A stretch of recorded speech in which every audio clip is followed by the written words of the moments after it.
Welcome to 15 with Randy and Jordan. This past week, we continued with week number 2 of our annual summer series, which you've heard me say at the loop. You've heard me say it here 1,000 times. This is my favorite time of the year and my absolute favorite message series that we do each and every year, bar none. And because I get to meet new people, we get to hear from new people, we get to see people in a different light. We get to know more about them.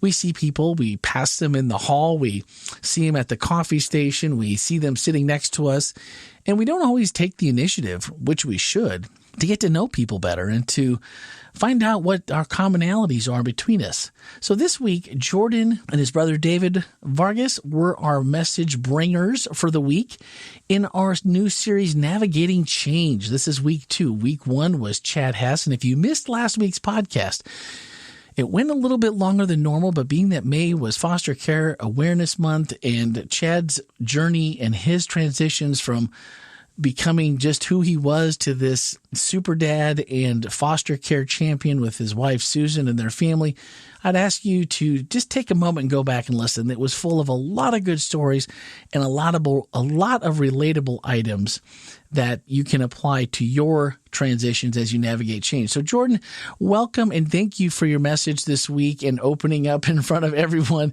It's not always easy, but thank you so much for taking your time to do that.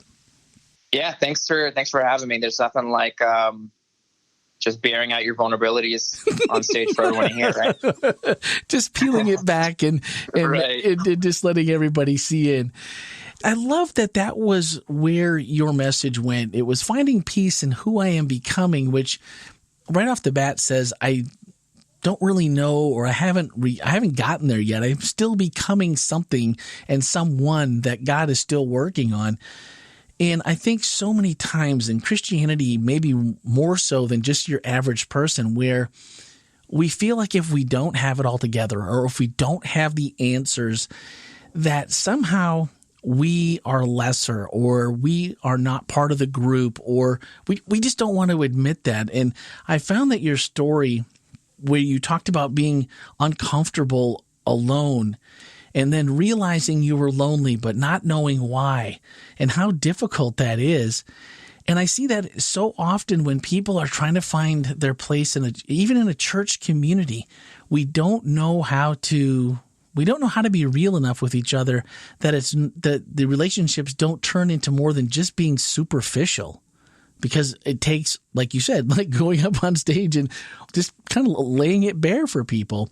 How do we become more open with each other without maybe having to take that step where we really open up, maybe even too much too soon? Yeah, well, that's a great question. I think it's something that's really challenging. I think just as a group of people, like any group of people, the reason that we feel so comfortable in friendships is because we feel like in our most comfortable friendships is because we feel like we can be ourselves and our most vulnerable selves, the truest version of ourselves. But it's like, yeah, like how do I get there? Me and my brother David, it was awesome to be able to do this with him alongside him. Yeah. He and I, we kind of have like we're kind of known for asking some unusual questions. We really like to avoid small talk.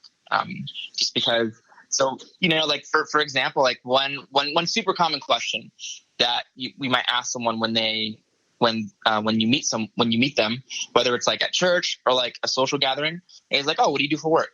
Yeah. Something I had read a while, like years ago, was literally just like how to make conversation at group get-togethers, and one of the first things that it said was don't ask people what they do for work, and there was various reasons for that, right? Yep, like isn't that hilarious? Like it is. What's the best way to get to know people? Don't ask them what they do. And men are the worst at that. We are. And it said instead ask them what they like to do or what they like to do in their free time. And I've used that ever since, and I find it like so insightful. People can or cannot be passionate about what they do. Some people just are doing it because it's kind of like what fell into place or for whatever reason, and they may or may not be super passionate about it. But if you ask someone like what they like to do in their free time, I like that. You can really start to get to know about them. You get to know about what interests them. And One of the again, actually, this is in To Kill a Mockingbird. I read this when I was reading To Kill a Mockingbird, and the main character said that her father, Atticus, taught her that it's not polite when you meet people to talk about yourself. So you ask them about them. Okay. And people have often told me like I'm a really good listener, and total spoiler alert, I'm not. I've just learned to ask people about themselves. You know, Jordan, you're single, right? No, I am. Now, dude, the answer to that is, of course, I'm a good listener. Ladies, the ladies listening are going, Jordan's a good listener. Maybe this is the kind of guy I need to be in a relationship with. Well, you know what? I would hate for someone to get in a relationship with me and be terribly disappointed. You know what I mean? So I'm just gonna be upfront, you know. And well, and I think the beauty in saying that when I talk about that, and most people don't believe me when I say that, but it's like when I say I'm not a good listener, but it's true. Like people like to talk about themselves, and there's nothing wrong with that. It's like it's natural. So when you ask people, hey, what do you have to do in your free time? And then you ask them a follow-up question, and then you ask them another follow-up question, and then next thing you know, we just met. We've been talking for 15 minutes, but really, I've been talking for 3 minutes. You've been talking for 12. We walk away from that conversation. You think I'm a great listener. You enjoyed my company, when really it was just like, well, I was just willing to listen to you talk about you and what you value, and I got to learn a lot about you. You know, so it's not just like I'm just like shooting the breeze, like passing the time. I genuinely enjoy learning about you. David's very much the same way. So we've learned throughout the years how to be more tactful, asking people about themselves. You know, David loves that. Like his first year at summer camp, I mentioned Camp Clock in my sermon. Mm-hmm. His first year at summer camp, he walked up to people and he said, he's like, "What's your dream?" And they didn't receive that well, and they thought it was like a really weird question. But that was just like the beginning stages of us just kind of like I just want to get past all of the surface level stuff and like really get to know you, and it is hard. I like that a lot because honestly, I think that was one of the questions that came up during the Q&A session at the Loop was, you know, how do you, maybe for someone who is new at making friends or is not good at making friends, maybe they're a little introverted, maybe their social skills aren't exactly, you know, a budding flower. Right. And I think you've hit on that because essentially you're asking somebody, the chances of you getting the best response that you can work with is really going about it the way you're doing it is what is someone passionate about, because we all want to talk about what we love to do and what makes us tick and what gets us excited. We're really jumping off then on the best foot possible to start a friendship. So, you know, I think that's some great just friendship starting advice. Even if you never become friends, that practice will put you into a place where eventually you're going to meet people that you're going to mesh with. Using that process.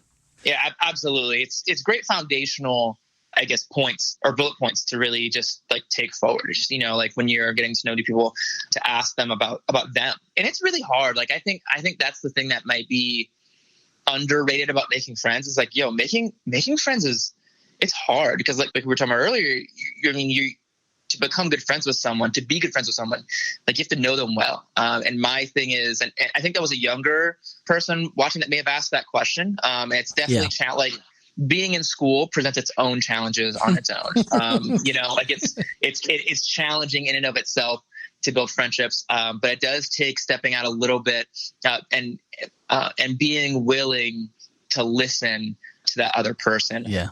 But really, it takes time too. That's what I've learned is like, you know, building good friendships. It takes being intentional and it takes time. Again, especially, and I touched on this in the Q&A is you know, if you're the new person in a new space, especially like I would say post high school, when you're the new one in a new space, post college, like once you're a young professional, like your future friends aren't looking for you. They already have friends. So you have to keep that in mind.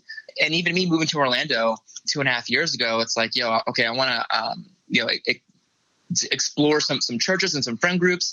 And it was scary for me. And I had to know like, okay, the first like 2 or 3 times I'm around this group of people, it's going to be uncomfortable for me. But then that third time they're going to be like, oh, it's Jordan. That fourth time, it's like, oh, hey, you told me about this. You had this last time. Like, what's going on? How is that? So the initial steps are always scary. I would say, no matter how comfortable or good you get at developing friendships. Absolutely. Well, I loved how in your message you talked about there's a difference between trust and joy, and you used the trash analogy, which it made me laugh, because what's so bad about taking out the trash when we really stop when we really stop and think about it? But then it's like, nobody likes to take out the trash, the actual physical trash or the proverbial trash, right? When you're in these, trying to make friends and friend relationships, and then you said, Christians are like that. We only want to trust God when we have to. When there's no other option left, oh yeah, there's that God guy. I should probably go talk. I should probably go talk to him about this and see what he thinks. And I immediately started thinking in my head, what you just described is a great way to meet friends here. How does that apply, or how have you found yourself building that trust in a relationship with God when there's not someone to physically and audibly listen to in the same face-to-face manner? Yeah, so that spiritual and emotional journey was one of the hardest parts of my life. And I've had a very blessed life, but that's one of the hardest parts of my life. Sure. Yeah. But it really was, because it's a really hard question to answer. And like I discussed, I literally never knew what it was like to be by myself. And so it's like, well, what do I do with myself? And really it came down to just like taking time to learn how to listen and just enjoy the silence. What is the silence, and what does that scenario look like for Jordan? So when I would pray and ask God for comfort, I think when I started doing that initially, it was more of like a God, give me comfort now, amen. And then I would go and try and do something, Yeah. Or I would try and would just literally do anything.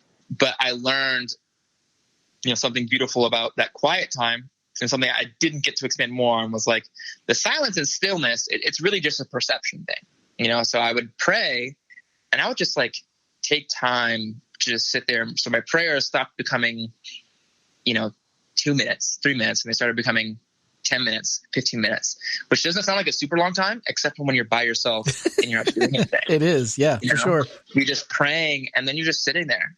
That's it. And you're just you're just breathing, and you're just listening. And it's even better in nature, because then you have the sounds of nature just around you. And I find a lot of beauty and a lot of God's beauty in nature. And so it's even better then, because you just take in your environment. And I think meditation is hard, period. But I think that's part of the process, is to learn how to sit in the silence until it becomes stillness. And then I think this is a more spiritual answer. So it's hard to quantify what this feels like, but then just getting to the point where it's just I'm cool. I'm chilling. I'm good. I'm okay. And it really is just this spiritual comfort that God's provided me with. Just so I kind of get a feel for that, you're saying that basically, because I loved it when you said there's a difference between silence and stillness, and that you revel in the quiet. That really resonated with me, because that's not who I am personally. And I'm a person like you. When you said, I'd leave the TV on, so when I came home, there would be noise happening. I always have noise. I've got 50 or 60 podcasts in my feed that I keep up with and I listen to. So if I'm walking or running or biking, I've got podcasts on. If I'm in the car, I'm usually listening to podcasts, or, I edit audio, video every day for a living. So there's always noise going. And to find that piece of it is difficult. And then the payoff always seems so unattainable, maybe, or like you're not. I don't know what I'm looking for.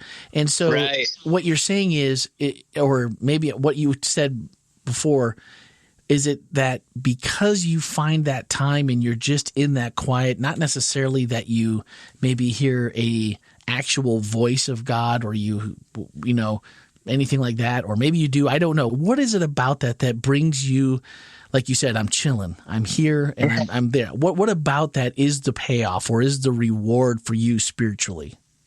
Yeah, it's so. I think it's so challenging because it's not quantifiable. Like I really like mowing the lawn, because when I'm done, I can see the work that I did. Yep. I like cleaning the kitchen, because when I can see that it's clean now. Okay, quantifiable, measurable. This is I had a task, I completed it. So it's really, I think for me, it was more like learning that it was okay if things were quiet. Something I did want to touch on in my sermon that I did cut out just due to time constraints was growing up. Like, I remember being in middle school, high school, and then we would go to a restaurant and I would see somebody eating by themselves, and I would think, ugh, that's the worst. I would hate to be in a public space eating and being by myself. That must be the most lonely thing in the world. Again, because I never did that. It was never part of my life. And now it's like, yeah, I'll go eat by myself gladly. Yeah. But so that was just a big fear of mine. And so just kind of learning, because I was at the end of that stillness, not feeling alone, that was a win for me. I could just be in a quiet space.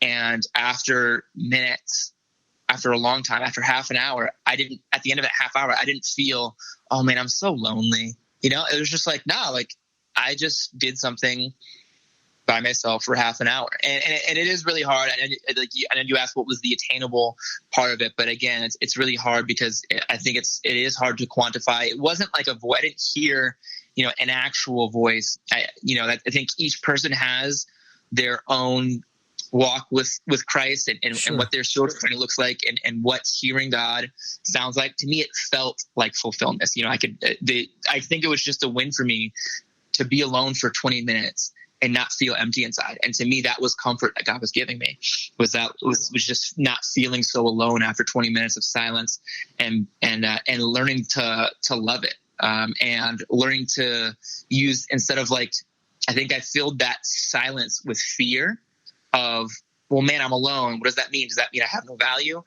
When at the end of that journey, I was able to think about things, and to think about myself, think about my faith, think about what I could do better. Sometimes I think about who I should reach out to, like a family member or a friend, and just think about them. And then also just pray about them too, just follow, I think we've all kind of been there. If we're praying, and then it's well, let me pray for this person. Oh, and that person. Oh, and that person, and that person. And it's well, now there's 100 people to pray for. I don't want to do that. It's well, why don't you take half an hour to just see where that rabbit hole goes, Yeah. And so there was, really, there's the possibilities are endless in what you can do in 20 minutes, 15, 30 minutes of just stillness and quiet, and just thinking about life as, I think it sounds a little too deep, but let your thoughts go where they want to go. Well, that's odd, because you said something earlier about mowing the lawn and how gratifying that can be, because it's very easy to just look out over the grass and go, wow, man, I stayed in the lines. It looks good. It's freshly cut. I accomplished something with the last, 30 minutes of my life. Yeah. And this is rewarding. And for years, I worked in the construction industry doing multiple trades. And at the end of the day, the wall was a little bit higher. The framing went a little bit longer. There was a roof on, or there were shingles on. There were windows installed. Things that you could put your finger on. And I think making that transition is very scary, because, like you said, you step out into this, well, I'll start with, let's try 5 minutes. Yeah. Well, when there's nothing of that kind of, if that's your personality, where at the end of the 5 minutes or later on the 10 minutes, it doesn't feel any different, you're kind of wondering, what am I supposed to be getting from this? But then to basically just rely on God to, like you said, you're getting a calmness out of that. You're not leaving with an empty feeling like I'm alone, or that this was a waste of time. In fact, just the opposite, that this was time well spent. And I feel refreshed. I feel renewed. And how many people wouldn't want that? Because half the time, that's why we're filling ourselves with so many things to do and so much noise, is to keep those feelings at bay. Yeah. So part of it's just stepping out and saying, all right, God, I'll give it a try. right? Yeah, absolutely. I think it's I think it's just part of that faith journey. And I think what does it mean to have God be your friend? What do you do with a friend? I don't know anybody who's my age, anybody period, but especially as you get older, who isn't just like, well, sometimes I just love just doing nothing with my friends.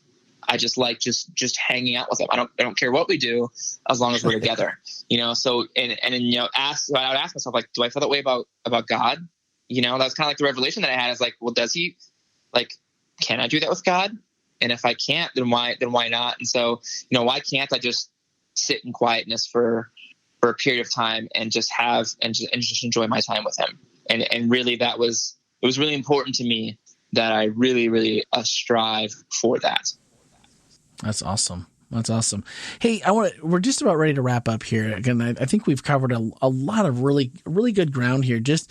I always try to figure out during the week, and after we've listened to the message and had a chance to digest it, and always the person, and we all struggle. So, I say this, but the person that a lot of times are looking from the outside in, thinking to themselves, well, there's Jordan, and, he told us his story, and he is in a better place than he was, and man, I'd give anything to be in that place. Or, I would like to feel what he's talking about. I'd love to feel this stillness. And I'm always trying to figure out, how can we relate our experiences and the things that we do and the stories that we tell in my personal life and here on the podcast, so that somebody listening is walking away and saying, that was worth my time, where God spoke to me and said, I need to do something. Maybe it's not the same thing as what Randy does, or the same thing that Jordan or David has done or will do. But, as you look past everything that you've gone through and you go through this message, and what's the biggest, maybe not the biggest, or maybe the most meaningful way that you've seen the Holy Spirit work in your life personally, whether it's through this quiet time, whether it's just through prayer? What's the biggest change that has made Jordan the newer, better version of himself in this transition, knowing that as a young person, there's still plenty of life left to lead and there's going to be more transitions? What have you seen the Holy Spirit do in your life that's just been the most meaningful? That's a loaded question, my man. That's, I hear that. We can do wrap it up. That's a whole half hour right there. We can do the short version. It's all right. Yeah. I would say the biggest thing, and this does relate essentially directly to what I spoke about, was my singleness. Last December, I finished my I got an MBA. First person in my family to go to and finish graduate school, and I never thought I would do that. But in my singleness, I didn't want to be complacent. And it's like, God's put me in this season, and it could be whatever season whoever's listening, whatever season you're in, like, God's put me in this season, bloom where you're planted. And that was really, like, I heard that. That was really, really powerful for me. It's like, why am I waiting for something else? What can I do now to improve myself as a person, but also, like, as somebody who's trying to live out a godly life? Like, what can I do to help build God's kingdom? What can I do on an emotional level, on a spiritual level, on a professional level, on an academic level, whatever it is that you're doing in your life? Maybe you're in school and you don't have a job. That's fine. Like, what can you do? How can you become better academically and in your friendships, to be a better person and to continue to be purposeful about God's ministry? And maybe you're like, well, Jordan, I don't know what my ministry is. Well, just ask yourself, like, what's one thing I can do to grow, to be better tomorrow than I am today? And those little things start to build up. I don't remember what I had for breakfast 3 years ago, but each meal that I've had has helped me and the person I am physically today. Like, each meal is important. I may not remember each one, but each meal is important. So each day is important. Every growth that I have every day is important. And that was really, really important to me once I found that out, as like, because I thought to myself, well, Jordan, you could be single for 1 more year, or you could be single for like 10 more years. And I didn't want to be in my singleness for 10 more years and have, to put it simply, nothing to show for it. You know, so how can God use me during this season, however short or long it lasts? And that was really important to me. Take advantage of that because God has given me and each of us gifts and tools, and it would be a waste to wait for the next thing, whether that's the next degree you get, the next job you get, the next place you move. You know, it'd be a shame to wait for that next thing to start making something happen when you can do something right now and bloom where you're planted. Man, I love that, because if COVID has taught us anything, is that it's just a reminder every day of, you know, I think we've all lost someone we at least know, maybe not a family member or someone super close to us, but many of us have, and or at least know somebody. And, you know, tomorrow, and it's so cliched, but, you know, tomorrow isn't guaranteed for any of us. I mean, we know that. And I love the fact that the confidence that you've gained through this process is that right now, this is it. Today's the day. Let's do it. Right. Let's be engaged. Let's be intentional. Let's live like God means something to us, and that the gospel is good news. And that's exciting, no matter how you get there or what season it is, because we all go through seasons that while we're in those transitions, we don't understand them. There's no logical reason why I'm doing this when everybody knows, and including me. I mean, God, you must know this is not what I'm supposed to be doing. This is not what you created me for. I know that in my heart. You know that. So why all the drama? Why all of this, that, and the other? Instead of just saying, let's make today the day to do this, and let's make this season what the best it can be, and let's just trust that God knows what he's doing. And I think that that is great. And one thing I wanted to leave people with was, you said it at the end of the message, and if you go back and watch it, this was during the loop, you said, you know, now you whistle when you take out the trash. Yeah. Yeah. And it was again, very simple, but yet a lot of times we ask ourselves, well, if God would show me this way, or God would show me that way, or I don't know what I'm supposed to be doing. When really, when you get down to it, if you just whistle when you have to take out the trash during whatever season you're in, it's going to be so much better. It really is. Man, that is awesome. It really is. That is awesome. Jordan, thank you so much. I know I said when I called Jordan, I said, we'll probably be done in 15 or 20 minutes tops, because I don't have that many questions. Although I was very engaged with what we talked about this week. I think it is very important, maybe more so than ever, particularly in our youth. I have a 15-year-old who is spreading the wings and finding her place. And I listened to both of you up there. And all those things you talked about are things that are happening with our kids, and even those of us who are older. There's always something new to be done. So I just want to thank you for the perspective that you guys brought to the message. It was very thoughtful. It was very engaging. And I feel like God had a message for us at WholeLife Church, and you guys just hit it right on the head. So, and now here we are at a half an hour. We've been talking, and so much for keeping it short.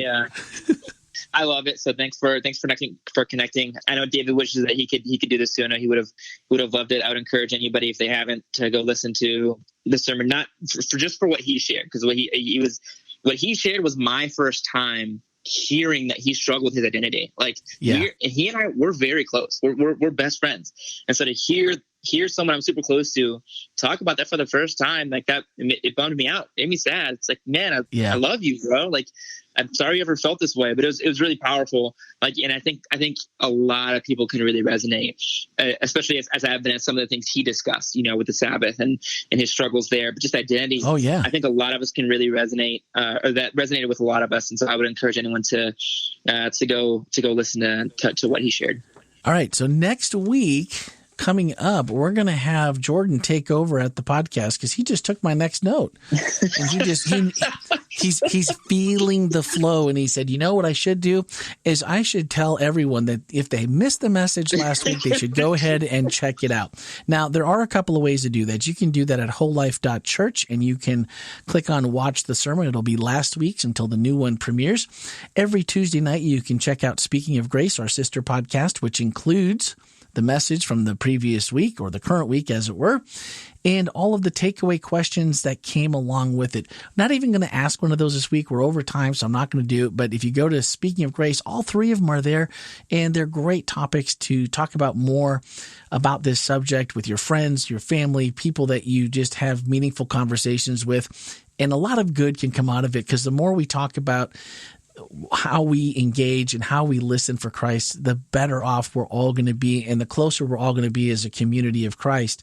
So next week, we will continue.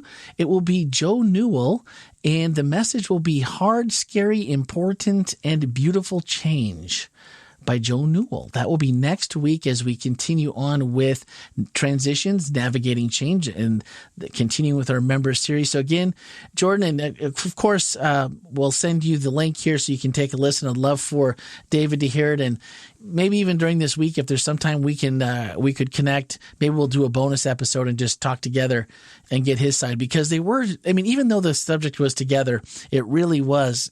Don't miss his part of the message, because it, like Jordan said, it was very, very, it was meaningful, it was impactful, and it was something that people need to hear that are struggling with their identity. It was very, very good. All right, guys, that's going to do it for this week. We'll be back again on Tuesday for Speaking of Grace here, episode 259 as usual, when hopefully we'll be able to catch up with Jo Newell and have another discussion.